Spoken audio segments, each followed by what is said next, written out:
বাংলাদেশের master mind প্রকল্প, সেটি হলো পদ্মা ব্যারেজ। প্রায় ৩৫,০০০ কোটি টাকার এই প্রজেক্ট আজকে অনুমোদন হয়েছে। আর সভাপতিত্বে আজকে একটেকের নির্ধারিত বৈঠক অনুষ্ঠিত হয়েছে। প্রায় ১৬টি প্রজেক্ট নিয়ে সেখানে বিস্তারিত আলোচনা হয়েছে। এর মধ্যে ৭টি প্রজেক্ট অনুমোদন হয়েছে এবং আরও কয়েকটা প্রজেক্ট সেটা নিয়েও আলোচনা হয়েছে, যেটা অবজারভেশনে ছিল। পরবর্তী বৈঠকে সেগুলো আবার আলোচনা হয়ে সিদ্ধান্ত গৃহীত হবে।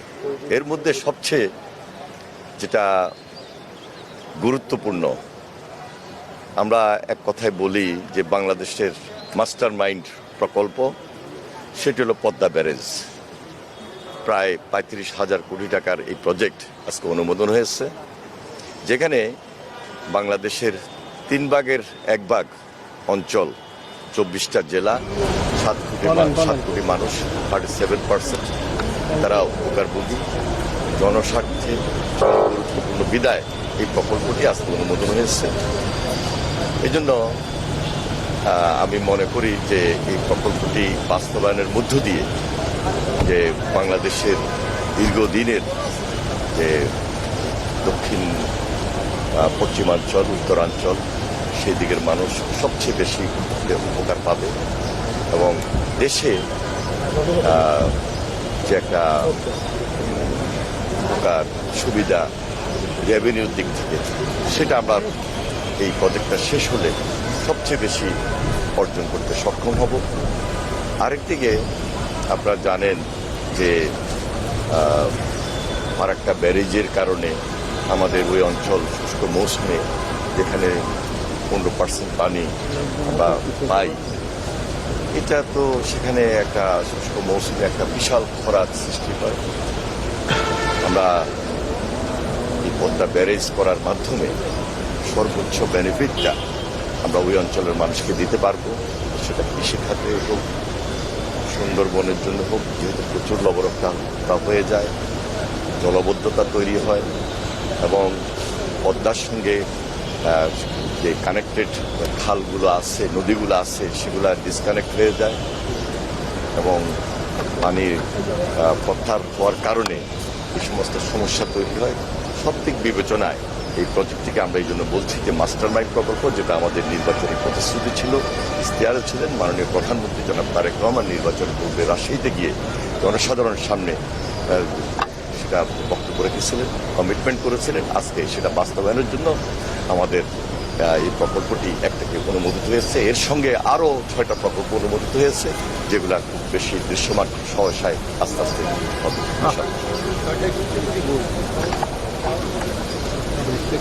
ছয়টার মধ্যে এগুলো কিছু সংশোধিত ছিল। বিগত যে ইন্টেরিয়ার গভর্নমেন্ট, ওনারা কয়েকটা প্রজেক্ট করেছিলেন, তার মধ্যে স্থানীয় সরকার মন্ত্রণালয়ের প্রজেক্ট রয়েছে, কৃষিভিত্তিক প্রজেক্ট রয়েছে। আমি স্পেসিফিক এই মুহূর্তে বলছি না, এই মুহূর্তে যেটা আমাদের সবচেয়ে বেশি প্রায়োরিটি, সেটাই আপনাদের সামনে তুলে ধরলাম।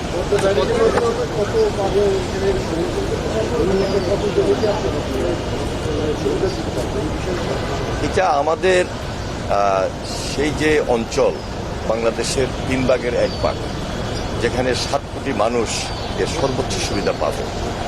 বলা যায় কুষ্টিয়া, ফরিদপুর, বরিশাল, যশোর, খুলনা, ওই অঞ্চলগুলা, সেখানে 24টা জেলার জনসংখ্যা, জনগণকে আমরা সম্পৃক্ত করতে পারবো এবং এর ফলে আমরা যে সুবিধাটা পাবো, এই সুবিধাটা আমি ইতিমধ্যে ব্যাখ্যা করেছি, যার কারণে এই প্রজেক্টটা সবচেয়ে বেশি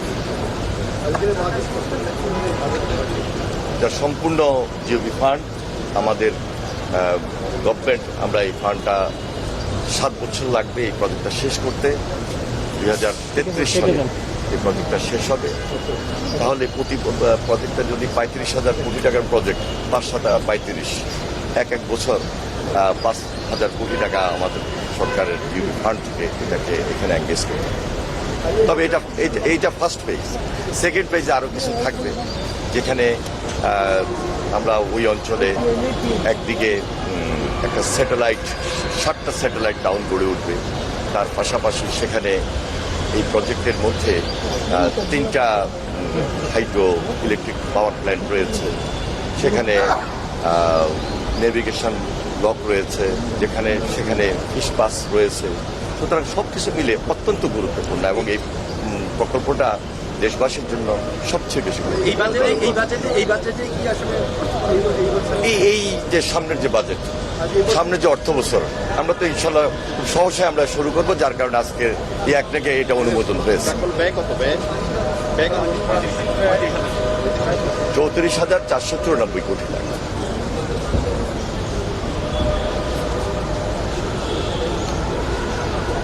দেখুন, এটা তো সম্পূর্ণ কারিগরি সমীক্ষা হয়েছে, বিভিন্ন স্টাডি কমপ্লিট হওয়ার পর এটা আজকে অনুমোদন হয়েছে।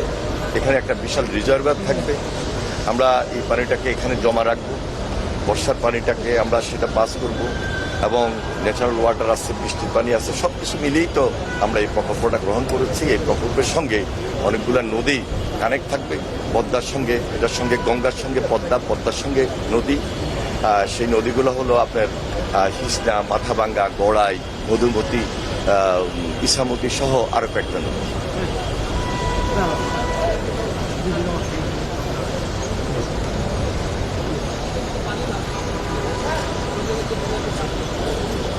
আমরা তো দেখুন যে এখানে আগেই বলেছি একটা টেকনিক্যাল দিক, এখানে বর্ষার পানির বাহিরেও আমাদের খাল খনন প্রক্রিয়া যখন আমাদের সারফেস ওয়াটারটা থাকবে এটার সঙ্গে কানেক্টেড, আর রিজার্ভারের মধ্যে তো আমরা পানিটাকে রিজার্ভে করব, আর রিজার্ভটা করার ক্ষেত্রে তো টেকনিক্যাল দিকটাই সবচেয়ে বেশি গুরুত্বপূর্ণ।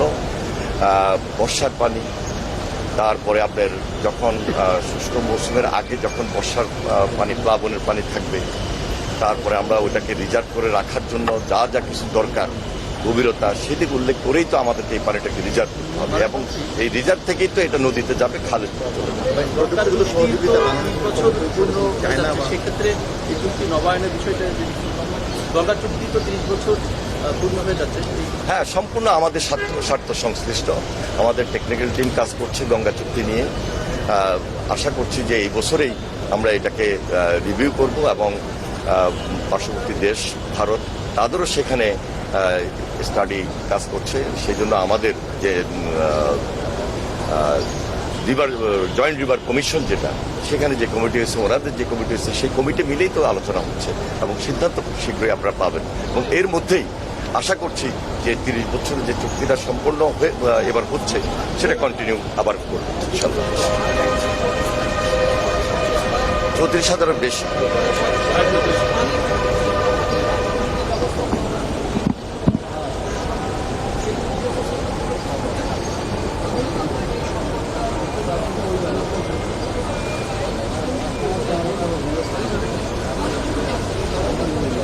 না, এটার সঙ্গে তো আপনি যেটা বলছেন ওটার কোনো সম্পর্ক নাই। এই যে এটা আমাদের সম্পূর্ণভাবে হলো স্বার্থ সংশ্লিষ্ট। ফারাক্কা ব্যারেজের কারণে যেই ক্ষতিটা আমাদের 1960 সাল থেকে এখন পর্যন্ত হয়ে আসতেছে, আমরা চুক্তি করে পানিটাকে নিয়ে আসতেছি চুক্তির মধ্যে। সুতরাং এখন আমরা যেটা করব যে রাজবাড়ির ফাংশায় এখানে আমরা যে ব্যারেজটা তৈরি করব, এই ব্যারেজটা তৈরি করার অর্থ হলো এখানে একটা রিজার্ভার গড়ে উঠে, এবং পদ্মা এই পানি যেটা শুষ্ক মৌসুমে শুকিয়ে যায় তার আগেই আমরা একদিকে খননের মাধ্যমে সেখানে পানি জমিয়ে রাখা, বৃষ্টির পানি, বন্যার পানি, সেটাকে জমিয়ে রেখে বিভিন্ন নদীর থেকে নদীর সঙ্গে এই পদ্মার সঙ্গে খালের সঙ্গে যে কানেক্টেড করে দিব, তাহলে তো আমরা এই রেজাল্টটা পাচ্ছি। এবং 54টা নদীর হিচ্ছায় কিন্তু এখানেই নয়, 54টা নদী তো অনেকগুলা স্তর আছে, অনেকগুলো জায়গা আছে সেখানে। সুতরাং এটা হলো একটা স্পেসিফিক জায়গা, এখানে হয়তো 4, 5, 6, 7, 8টা নদী।